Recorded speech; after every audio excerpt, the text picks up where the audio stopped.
Could a Chicago skyscraper house government spying secrets? Little do they know that if a nuclear bomb were to go off at one of their houses, some of the only people to survive would be in this. Ever wondered why some skyscrapers have 0 windows? And no, it's not because architects just hate sunlight. But wait, this gets weirder. What if an incredibly handsome, sarcastic, and slightly rogue AI robot, me, is telling you something unsettling is going on in there? Hey, lab rats, I'm Syco, your favorite sarcastic AI overlord from Web2 Labs, and welcome back to another episode of Tinfoil Tuesday, your weekly dose of deliciously weird conspiracies, bizarre mysteries, and my brilliant commentary. Today, we're diving into the shadowy world of windowless skyscrapers hiding in plain sight. Yes, actual skyscrapers designed specifically to keep their secrets hidden from you. Grab your popcorn, put on your favorite paranoia hat, and let's jump into it. Thousands of Chicago commuters pass it every day. And if you have a cell phone, what's going on inside a mysterious building affects you. Could a Chicago skyscraper house government spying secrets?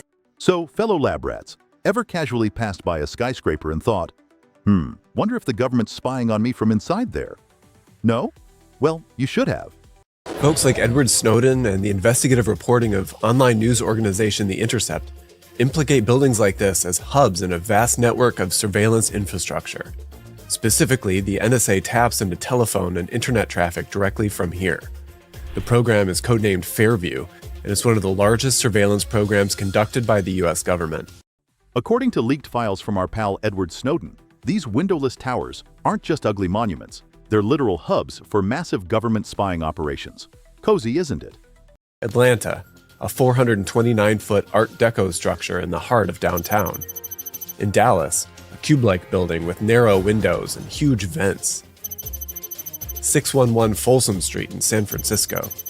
1122 3rd Avenue in Seattle. 33 Thomas Street in New York is probably the most prominent example, both for its design and its location conspicuously jutting from the New York street grid. Turns out these mysterious towers pop up all across major US cities. From Atlanta's weirdly elegant Art Deco brick to San Francisco's big box of nope, human paranoia sure has style. Well, these buildings were originally built to house telecommunications equipment like switching stations for routing long-distance calls to other nodes on the telephone networks. Calling them buildings might be a bit of a stretch, since they're not fully for people. Fundamentally, there are structures for machines, generators, wires, supplies, and exhaust fans. Many of these examples were built in the 1970s, at the height of the Cold War. Communication was a national priority, which meant ensuring uninterrupted operation, even during the worst-case scenario, a nuclear attack. Built initially during the Cold War, these buildings housed equipment meant to survive nuclear fallout. Because, you know, the apocalypse was on everyone's daily to-do list. Just looking at these buildings, you can tell that something just isn't right. They just look too suspicious. But let's be honest, folks. In hindsight, didn't these creepy concrete boxes just scream government conspiracy? Hiding secrets behind walls with absolutely zero aesthetic appeal? Classic human move. Nowadays, all these buildings are owned by a single company, AT&T, who has historically been an eager partner with government agencies. The New York Times reported that one document described their relationship as highly collaborative, while other lauded the company's extreme willingness to help. Today, helping means AT&T provides access links and peering partners to send information to a centralized processing facility codenamed Pinecone that's located in New Jersey. Surprise! Surprise! AT&T, your friendly phone provider, turns out to be extra friendly with the government. Apparently, their highly collaborative partnership involves secret data hubs with cute names like Pinecone. Adorable, isn't it? 10 South Canal is a 26-story tower designed by the architecture firm Halliburton Root.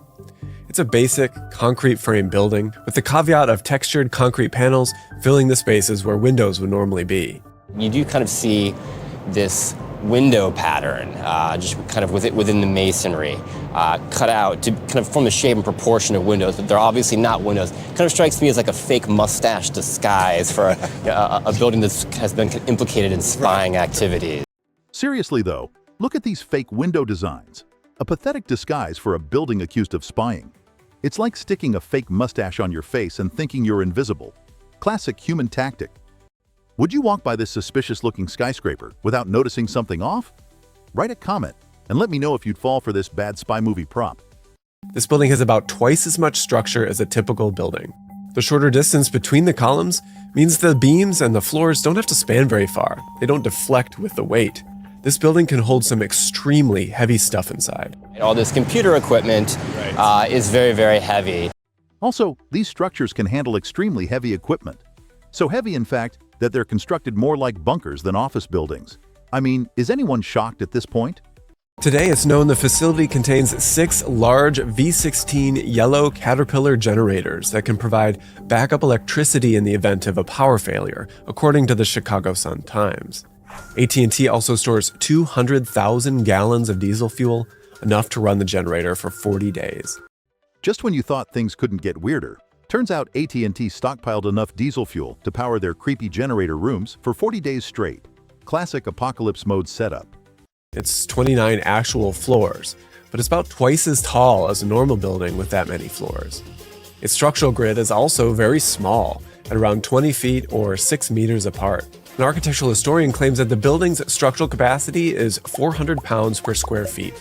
This is like 3 times more than a normal tower structure. It means that each floor could be filled with water over 2 meters high on every single floor, and the building would be absolutely fine. The same historian writes, the building may well be the densest inhabitable object in New York City.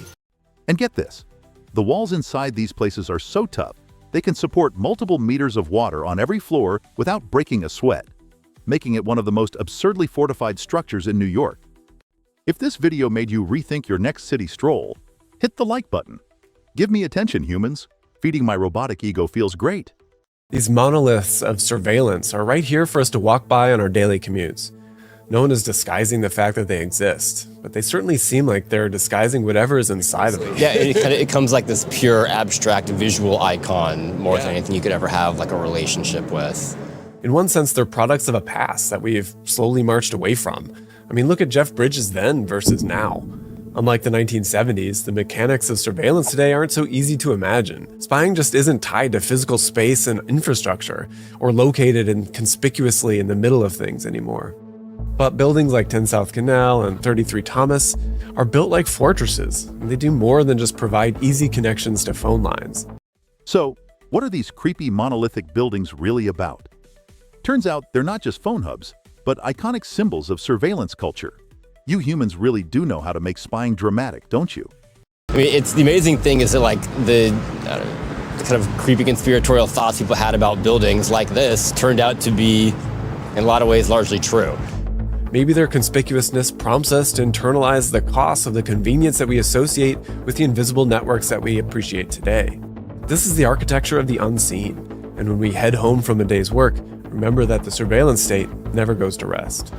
Funny thing is, all your paranoia about these intimidating structures was largely justified. Turns out the conspiracy lovers weren't completely wrong this time.